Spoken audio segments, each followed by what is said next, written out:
and welcome back to our channel. So for today's video, we're going to do wakeboarding and we're going to go at the firing range later. So we're here at Clark Pampanga. So our appointment was supposedly at 8 a.m. I'm with the people that I'm with when we were in Baguio and Tagaytay. So I will show you it later. But apparently this is it. So it was actually my first time to do this one, so this is going to be very exciting. Parehas lang yata yung bayad sa beginner, no? Yes. So, pwede kayo maglaro dito, pwede nyo ganun lipat-lipat. So we're going to do the wakeboarding here for 2 hours, and that's going to be for 600 pesos per head. As you can see, they have loads of wakeboards here that you can rent, and you can inquire everything on their page, which is at Decawake Clark 𝗶𝗶𝗲𝗃. They offer here 2 lapses. This one is the one for professionals, that it is longer, and you can do exhibition and tricks here, but you can also try it as a beginner. But the one specifically for beginner is on this side. You can actually do a lot of things in here. This place is very relaxing if you wanted to go here and visit here with your friends and with your family. And if you wanted to stay here overnight, that one there is their hostel where you can rent a room. You can also grab a beer here while watching before doing the wakeboarding. And they also have their restaurants in there. So their restaurants actually looks like this. It's very relaxing and it's very cozy. You can grab a breakfast here or your lunch before or after doing the wakeboard. But we haven't tried their food because we have other plans for our lunch later. But this is their sample menu, and you can also grab a drink here after. But for now, let's try the wakeboarding and see how it goes. Let's go!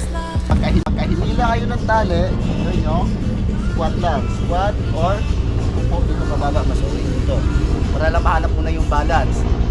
Then, lahat ng weight nyo is chest down. Chest down, arms down. Then, ang huwag nyo lang gagawin is, huwag nyo siyang hihilain, huwag kayo masyadong tatayo. So, squat lang kayo hanggang marinig nyo yung buwi. Then, pag may balance na kayo, pwede na kayong tumayo. Hanapin mo lang natin.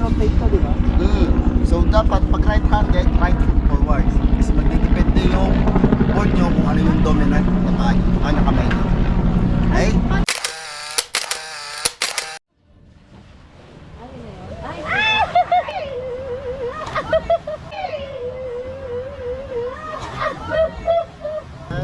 Squat.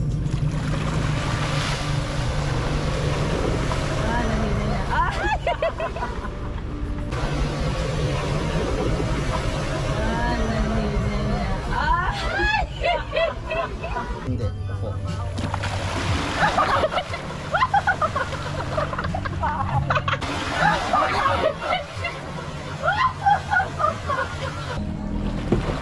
Hello. Yeah. Okay. Kasi si ma'am, left-handed siya. Left foot forward. Nice! Then, So dapat iikot siya left. sa dulo. Straight lagi yung arms. Straight lagi yung hindi ba nagaganyan na siya? Sayang! Hi, Ken!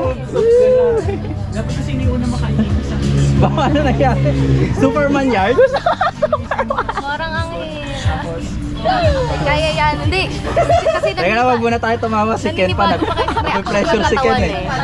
Hirap pala mahuli. Upo ka, ma'am. Bitaw, bitaw! Bitaw, bitaw!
So we just finished with a 2-hour session of our wakeboarding. It was actually very fun, guys. It was very difficult at first, but I'm happy that I was able to actually get the rhythm of it. And if you're actually interested, we're here specifically at Decawake, Clark Pampanga, and the 2-hour session is actually just for 600 pesos only, so you can try visit them here, or you can try to check their website as well. So we're going to have our lunch first, and then we're gonna try the shooting range later.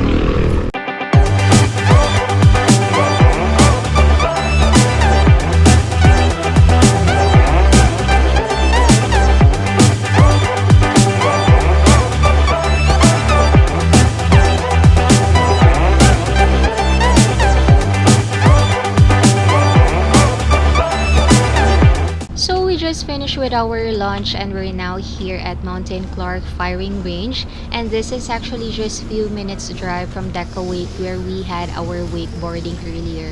So just go straight to the reception because you have to choose the type of guns that you're going to use, and each prices varies depending on the guns that you wanted to use, the number of bullets plus the training fee. So you can just inquire on their Facebook page, which is at Mountain Clark Firing Range.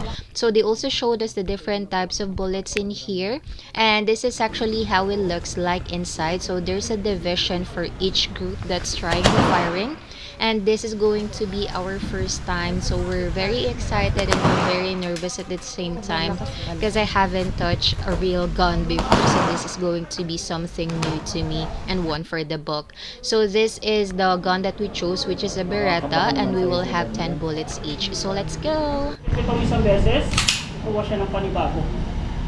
Utak ulit, kukuha siya ng panibago. Kung ilan yung nasa magazine, okay? Hindi nyo lang mapapansin yung pagbalik ng slide, pero babalik. Ay, kukuha siya ng panibago. Pwede nyo iputak ulit. Ay, sa kasahan lang to, automatic siyang magkukuha ulit ng panibago. Kaya nababalik ng lamesa, after nyo lang mag-shoot, eto na. Dito na. Saka ito, delikado. Pinapasok nila yung daliri nila sa loob. Ito na yung rule number 3 natin. So rule number 3 and 7 dyan, keep your fingers off the trigger until you are ready to fire or to shoot. Ito ito. Kapag hindi ka pa ready pumutok, make sure your fingers mo sa labas yan. Okay, sa labas ng trigger. O gatilyo sa Tagalog.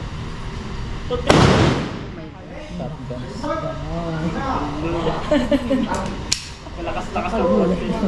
Nandito lagi yan. Gagawin nyo to before kang puputok at saka after. Kasi yung after, hindi mo...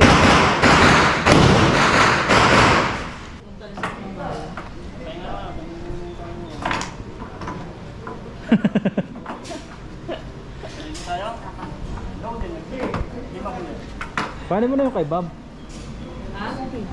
Si Jeep, paano mo na kay Bob? Ikaw na, para may white. Happy tayo.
So just finished with the shooting range or the firing range. It was very fun. It was my first time, so everything's like new to me, but was able to handle it, was able to hit my target with the 12 bullets. And that's it for our wakeboarding and firing range experience, and it was indeed a very fun and memorable experience for all of us, guys, and I'm very happy to be with these people right now. So we decided to do a side trip here at Mega Station and just have our coffee here at Cafe France before we head back to Manila. So thank you for watching, guys. I hope you also enjoy it, and I will recommend for you to try it with your friends or with your family. So don't forget to subscribe on our channel and like our videos, and just put a comment if you have any questions. So thank you, guys, and thank you for watching. Goodbye for now. Bye bye.